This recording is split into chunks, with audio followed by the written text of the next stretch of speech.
लोकगीत। इस पाठ में लेखक ने लोकगीतों और लोक नृत्यों के सांस्कृतिक महत्व पर प्रकाश डाला है।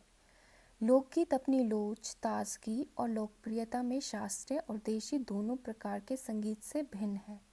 लोकगीत सीधे जन सामान्य के गीत हैं। घर, गांव और नगर की जनता के गीत हैं ये। इनके लिए साधना की आवश्यकता नहीं होती। त्योहारों और विशेष अवसरों पर ये गाए जाते हैं। इनको रचने वाले भी अधिकतर अनपढ़ गांव के लोग ही हैं। स्त्रियों ने भी इनकी रचना में विशेष भाग लिया है। ये गीत बाजों की मदद के बिना ही या साधारण ढोलक, झांझ, करताल, बांसुरी आदि की सहायता से गाए जाते हैं। अनेक लोगों ने विविध बोलियों के लोक साहित्य और लोकगीतों के संग्रह पर कमर कसी है और इस प्रकार के अनेक संग्रह प्रकाशित हो चुके हैं। प्रांतों की विविध सरकारों ने भी लोक साहित्य के पुनरुद्धार में हाथ बटाया है और सभी राज्यों में इस संबंध का एक विभाग चालू कर दिया है या सार्वजनिक अधिवेशन, पुरस्कार आदि द्वारा इसका प्रोत्साहन, प्रचार और वृद्धि शुरू कर दी है। लोकगीतों के कई प्रकार हैं। इनका एक प्रकार तो बड़ा ही ओजस्वी और सजीव है। यह इस देश के आदिवासियों का संगीत है।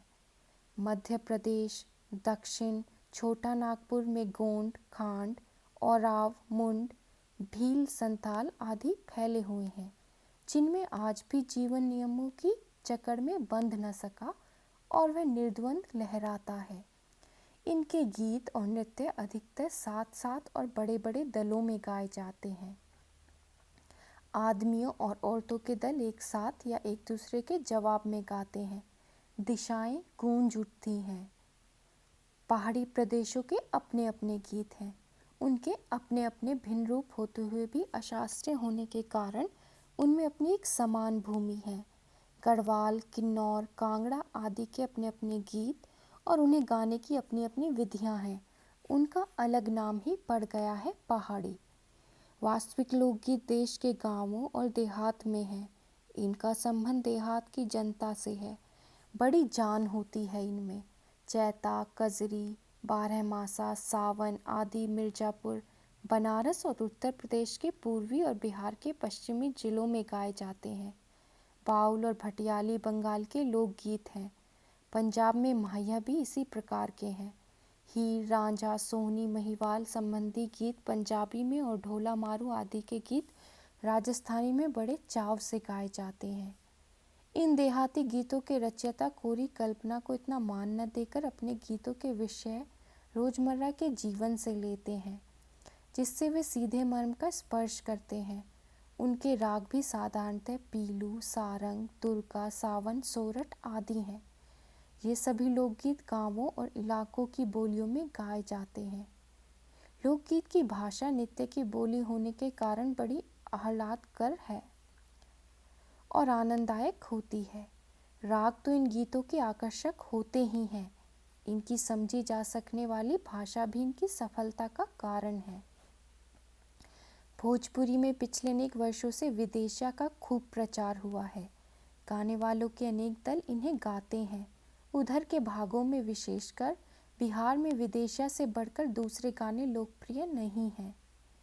इन गीतों में अधिकतर रसिकों की बात रहती है और इनसे करुणा और विरह का जो रस बरसता है उसका वर्णन नहीं किया जा सकता है। जंगल की जातियों के अलावा गांव के लोगों के गीत होते हैं जो बिरहा आदि में गाए जाते हैं, जिसमें पुरुष एक और महिलाएं दूसरी ओर एक दूसरे के जवाब में दल बांधकर गाते हैं, दिशाएं गुंजा देते हैं। इधर कुछ काल से इस प्रकार के दलीय गायन का ह्रास हुआ है। दूसरे प्रकार के बड़े लोकप्रिय गाने आला हैं। अधिकतर ये बुंदेलखंडी में गाए जाते हैं। आरंभ तो इनका चंदेल राजाओं के राजकवि जगनिक से माना जाता है, जिसने आला उदल की वीरता का बखान किया। उनके छंद और विषय को लेकर लोक बोली में उसके दूसरे देहाती कवियों ने भी समय समय पर अपने गीतों में उतारा और ये गीत हमारे गांवों में आज भी बहुत प्रेम से गाए जाते हैं। इनको गाने वाले गांव गांव ढोलक लिए फिरते हैं। इसकी सीमा पर उन गीतों का भी स्थान है जिन्हें नट रस्सियों पर खेल करते हुए गाते हैं। अधिकतर ये गद्य पदात्मक हैं और इनके अपने बोल हैं। अपने देशों में स्त्रियों के गीतों की अनंत संख्या है। ये गीत भी लोकगीत हैं, पर अधिकतर इन्हें औरतें ही गाती हैं। इन्हें सिरजती भी अधिकतर वही हैं। वैसे इन्हें रचने वाले या गाने वाले पुरुषों की भी कमी नहीं है, पर इन गीतों का संबंध विशेषतः स्त्रियों से है। इस दृष्टि से भारत इस दिशा में सभी देशों से भिन्न है, क्योंकि संसार के अन्य देशों में स्त्रियों के अपने गीत पुरुषों या जन गीतों से भिन्न नहीं हैं, मिले जुले ही हैं। त्योहारों पर नदियों में नहाते समय के, नहाने जाते हुए राह के, विवाह के, मटकोड़, जौनार के, संबंधियों के लिए प्रेमयुक्त गाली के, जन्म आदि सभी अवसरों के अलग अलग गीत हैं जो स्त्रियां गाती हैं। इन अवसरों पर कुछ आज से ही नहीं, बड़े प्राचीन काल से वह गाती रही हैं। महाकवि कालिदास आदि ने भी अपने ग्रंथों में उनके गीतों का हवाला दिया है। सोहर, बानी, सेहरा आदि अनेक अनंत गानों में से कुछ हैं। वैसे तो 12 मासे पुरुषों के साथ नारियां भी गाती हैं। एक विशेष बात यह है कि नारियों के गाने साधारणतः अकेले नहीं गाए जाते, दल बांधकर गाए जाते हैं। अनेक कंठ एक साथ फूटते हैं। यद्यपि अक्सर इनमें मेल नहीं होता, फिर भी त्योहारों और शुभ अवसरों पर वे बहुत ही भले लगते हैं। गांव और नगरों में गाने वाली भी होती हैं, जो विवाह, जन्म आदि के अवसरों पर गाने के लिए बुला ली जाती हैं। बिहार और पूर्वी उत्तर प्रदेश में छठ पर्व बड़े धूमधाम से मनाया जाता है।